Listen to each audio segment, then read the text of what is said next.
Dambula skriva tajne starije od 2000 godina, a u videu vas čekaju priče o lokalnim jelima, rajskim plažama i troškovima putovanja.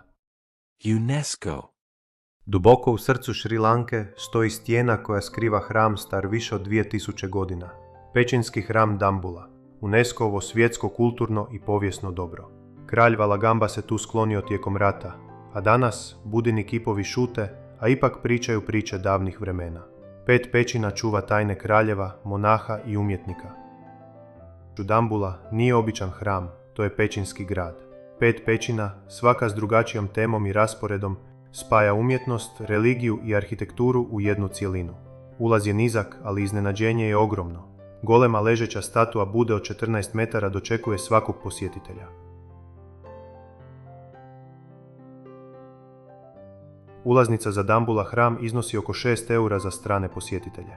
Prije ulaska svi moraju skinuti cipele i ostaviti ih na čuvanje uz malu naknadu. Mali ritual koji pokazuje poštovanje prema svetom mjestu. Stropovi i zidovi prekriveni su freskama koje izgledaju kao da su tek naslikane, premda čuvaju 2000 godina boja i priča. U Dambuli je više od 150 kipova Bude, a svaki ima svoj karakter, od meditativnih do veličanstvenih poza. Freske prikazuju Budin život, mitske priče i trenutke iz povijesti kraljevstva. Svaka linija, svaka boja šaptom prenosi priču tisućljeća. Neki kipovi čak spajaju budizam i hinduizam, dokaz da umjetnost u Dambuli spaja kulture i epohe. Svaka pećina ima svoju priču, od mjesta meditacije monaha do kraljevskih rituala i tajnih simbola moći. Samo 30 minuta vožnje od Dambule nalazi se legendarna stijena Sigirija, drevna utvrdla kula koja je stoljećima bila kraljevsko sjedište. Ovo je još jedno UNESCO-ovo remek djelo koje čuva tajne prošlih vremena. Penjanje do vrha otkriva spektakularne poglede na zelene ravnice, šume i lokalna sela, dok freske i crteži na stijeni pričaju priče o kraljevima i njihovoj moći. U srcu Šri Lanke nalazi se kulturni trokut Sigirija, Dambula i Kandy, gdje povijest, umjetnost i religija plešu zajedno. Ali Šri Lanka nudi još više.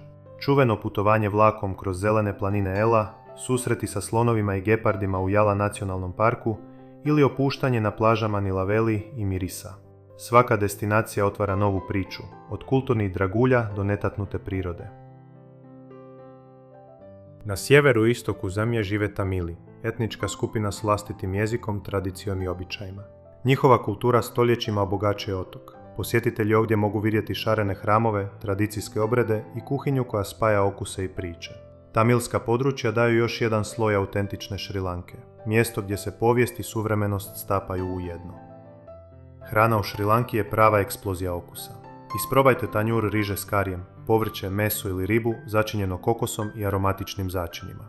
Probajte i tanke palačinke s jajima i kokosom ili hrskavi miješani kruh. Svaki zalogaj priča priču lokalne tradicije, a ulični štandovi otkrivaju pravi duh otoka.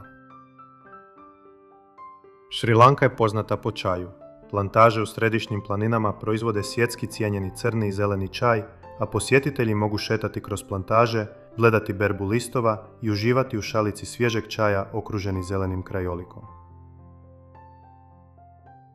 Putovanje po Šri Lanki ne mora biti skupo. Jeftiniji smještaj stoji 15 do 30 eura po noći, a obroci su prava avantura okusa za samo 2 do 5 eura.